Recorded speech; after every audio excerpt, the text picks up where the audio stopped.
Welcome to yet another edition of Joy News Interactive here on Joy News on Multi TV. We are live on DSTV channel 421, Go TV channel 144. Get interactive with us on Facebook.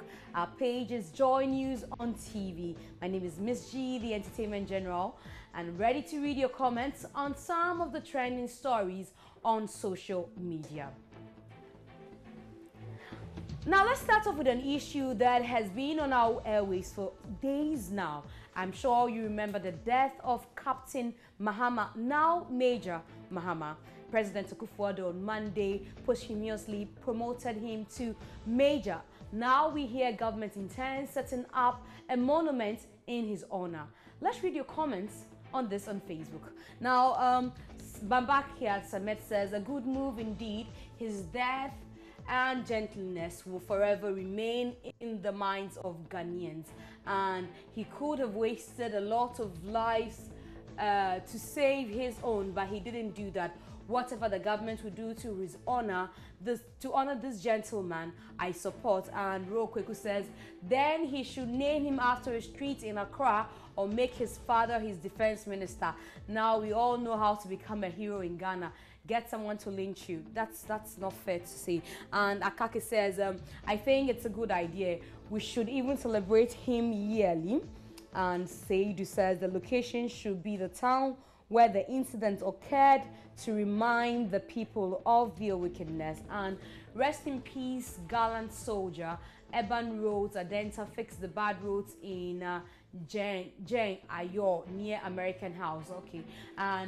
And a poem to mourn the late Captain Mahama, who was cruelly killed through mob action. Let's unanimously say no to mob action in Ghana and anywhere in the world. The innocent armed robber. When I first saw the world at birth, I saw good and bad competing for space. Then I cried. Upon growing up, Mama told me the world was more than what I thought. Papa told me the world was crazy. So there's a whole poem put together by someone on our Facebook page. Let's see what comments you have for the late Major Mahama. And I will comment later because, okay, so what a great loss to the state. I couldn't even watch the video. And so that is those are comments from you on the late Captain, now Major, has been promoted by the President Akufo-Addo. And there are more comments for us on our Facebook page. A widow in her prime, take her dear. All these can't bring back the treasures you've lost, but as human as we are, we have no other option than to console you and make life comfortable for you and the boys. God bless Nanado. Rest in peace, Major Mahama. And late Captain Mahama promoted to the rank of Major. Why this time that he's gone? Make him a saint will be better and higher than a mere Major. Rest in peace, Captain. And Letitia Amego says, those killers must be punished severely for making most of us shed tears every minute. Captain, rest, but don't let your killers see peace until they die the way they killed you. And Nusenu says, they act like they want to help, but all they do is using you for their own benefits. Rest in peace, Captain. And you are not happy about him being promoted to a major in his death. And my question is, will all this fund or donation promise bring back happiness to our sister's life? You are asking. And 50,000 Ghana cedis. It's good, but get her a 3-bedroom house at a good location and it will be a big relief to her and her children. That's from Ablade. And Barbara, Nyami Beshrewati, have my condolence. I'm just cheering. And that's from Somwa Jimfa. And Adelaide Forson says, may the good Lord remove all your sorrows, all the sorrows in your heart, and replace it with joy. The joy of the Lord is your strength. And Apana Child says, it's really a moment of sadness after the gruesome murder of our beloved son. And rest in peace, Captain. You will be remembered always. Donko says, okay, so you're still talking about roads near American House. And I wonder what's going through her mind with her head bowed like that. Okay, you're talking about the picture that was posted.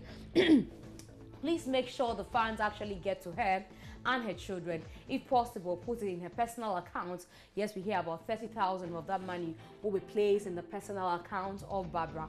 And as the W.O. Aholu, or okay, here Community 16 Lashibi will say, I'm not sure what that's about. And some of us can't stop weeping. Ow. And I'm cheering now. Rest in peace, Captain Maxwell Mahama. Oh, this is heartbreaking, you are saying. So a lot of you are not happy that he's been promoted whilst he's dead, but of course he wrote an exam that led to that promotion, and the president found it fit to make him major even in his death. Now, to the educational sector now, and President Akufo-Addo has urged universities in Ghana to redesign the academic curriculum to align skills of graduates with the job market. According to the president, although there have been significant investments by different administrations under the Fourth Republic in the education sector, the country is yet to derive the benefit, and called on universities and other stakeholders to work together to end the problem. He said Ghana's problem of a skill job market mismatch among the teeming number of graduates is the result of a lack of collaboration between academia and the industry. So we are asking what you make of the president's comments that the curriculum of universities should be redesigned, and Charles says, that won't be easy task at all. And also says, we are already reading job-related courses, but are we getting the jobs? That's the question. But on this note, we take a break. We're back with some more here on Joy News Interactive. Please stay.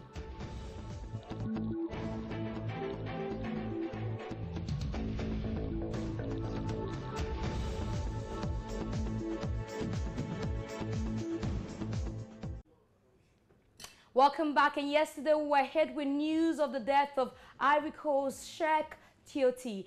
Former Newcastle United midfielder Sheikh Tioti had died at age 30 after collapsing during a training in China. In his 7 years at the United, the Ivory Coast player made over 150 appearances, including 3 last seasons. He joined Chinese second-tier side Beijing Enterprises from Newcastle in February. Well, this has sparked debate about whether or not you should engage in hard work when you are fasting, irrespective of your religion. So since he was Muslim, let's speak to Sheikh Arimiyal for an understanding. But let's speak to the doctor first, Dr. Lawrence Honu, who will tell us what implications, fasting would have on one's body medically. Hello, Dr. Lawrence, if you can hear me. Yes, so the name is Laurentia. Laurentia Honu, sorry. I trust you're doing well, madam. No, yes, I am. All right, so in the wake of this story, we are asking if there are any medical complications that would deny one or that one should take notice of when asked to fast. Well, our body is basically designed in a way that if you're fasting, the body is able to use up the stored energy for you for a time. But it's only for a period, and after that period, it starts to use up fat and then break down fat. So it starts from using what the body has stored as glycogen and then move on to fat. That's if you still haven't eaten.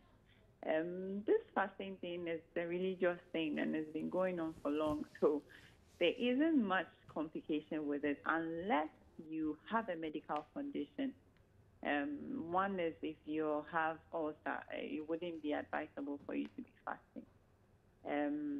If you're on medication, if you have a chronic illness like hypertension, diabetes, and those things, you are on medication. So it's usually not advisable that you fast when on medication. But I'm guessing you're on this topic because of yesterday's news about this athlete, footballer. Exactly, doctor. Well, the fasting is not a likely cause. It's not a likely cause of his death. I'm sure their doctors would eventually reveal the cause of Now, death. now we hear the cause of his death is cardiac arrest, but we are just Yes, asking, so the that cardiac if arrest, there are exemptions, for people who, have medical conditions when the period of fasting is yes, so I mentioned in a season. few, like if you're diabetic, you're hypertensive, you have ulcer, those chronic diseases, because you'll be on a long-term medicine. So if you're fasting, then you can't take your medication, and then you wouldn't be helping your medical condition. You get me? So Now, in what such about, cases, you indulging in strenuous activities? Does it have a direct effect on your heart? strenuous activity is subjective. Okay, so for instance, let's take the case of TOT. He was training. Could he have had any effect on his heart, or it doesn't matter? A heart attack can happen at any time, even when you're Well, first of all, it's called a cardiac arrest because the cardiac arrest is when the heart fails, when it's not expected. So I'm sure that he wasn't known to have any cardiac condition as at the time it happened. You understand what I'm saying? I get if you. If he had a heart condition, I'm sure he wouldn't have been allowed to be training in the first place, because he's being paid a lot. So their doctors are abrupt with their help. So somebody who is fasting, some go about doing their normal work, sit in office and all that.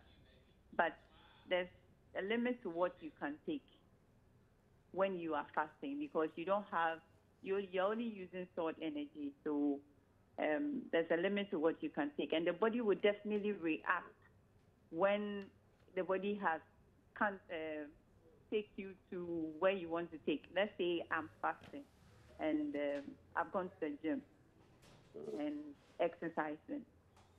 When my body starts to speak, as in it starts giving me symptoms of dizziness and I'm shivering or I'm confused, I'm suddenly confused. Those are symptoms of hypoglycemia. Hypoglycemia means your glucose level is just low.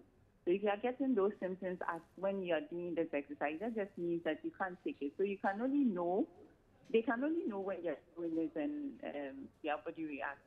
I don't know. Now, finally, before I let you go, doctor, is that to say that when you're fasting, it is advisable not to, indulge in such activities, going to the gym, working out vigorously and all that? You need to... Yes, I think for the religious people, when they are fasting, they usually, if it's be Christians or Muslims, they are usually advised that you do normal activities and you don't do those activities that will take a lot of your energy. I remember in church they tell you that it's best to stay at home or in a room when you are fasting, just because when you are fasting, you don't want to be using more energy, because if you use more energy, you might end up in a hospital being confused and all that, and we might have to put some fluids and give you glucose. Thank you very much, Dr. Laurentia Hunu, who is speaking to us on the effects, of medication or being on medication and fasting as well. And Sheikh Amirimiao Shaibu is a Muslim cleric, and he joins us on the line to discuss this issue as well. Good morning, Sheikh. Good morning, and thank you for the opportunity. Very well said. Do you give exemptions to certain people when the period of fast is due? Yes, I mean, according to the law that governs the practice of fasting in Islam, there are two categories of exemptions. We have those that we consider as permanent exemptions and those we consider as partial or temporary exemptions. All right, take us through both quickly, if you can. Those that are exempted permanently are those who, because of old age, they have become so old and frail, and because of that, they are unable to undergo the rigors of fasting. In their case, they will have to put off the fast and do what we call feeding of the poor. And then somebody who also has been declared unable to fast because of a chronic disease. He has a certain chronic illness that makes him permanently unable to fast. Such a person will also not fast. Those that are partial are those whose conditions of sickness are only temporary and they get well within the period. And then a woman who is menstruating, a woman who is breastfeeding, a woman who is pregnant, somebody who is in a journey, and because of that, the fasting becomes so difficult for him. Do you exempt people such as footballers, people who have to use a lot of energy in their daily activities? So, for instance, no. Those are not included in the categories of activities that may exempt one from fasting, because in the case of the footballer, probably it is his lifelong kind of activity. What it will mean is that permanently he is going to be exempted from fasting. According to the law, such people are not allowed to put up the fast. But if it becomes that is his main job, and within the period he himself has measured himself and noticed that he will not be able to engage in that activity because of the strenuous energy he needs. Yeah, I mean, he because that is his main livelihood. So he might put it off because the football will also not be for the whole of the year. There are moments that he will have to fast, and then he makes it up for other days. But we also know that many people are able to go ahead, having confidence in their physical state, engage in many strenuous activity. Because for us, the issue of death, whether fasting or not fasting, if the death strikes, it will strike. So it is not about even the fasting, but it's about the state of mind with which we do it. And for us, it's a devotion to God.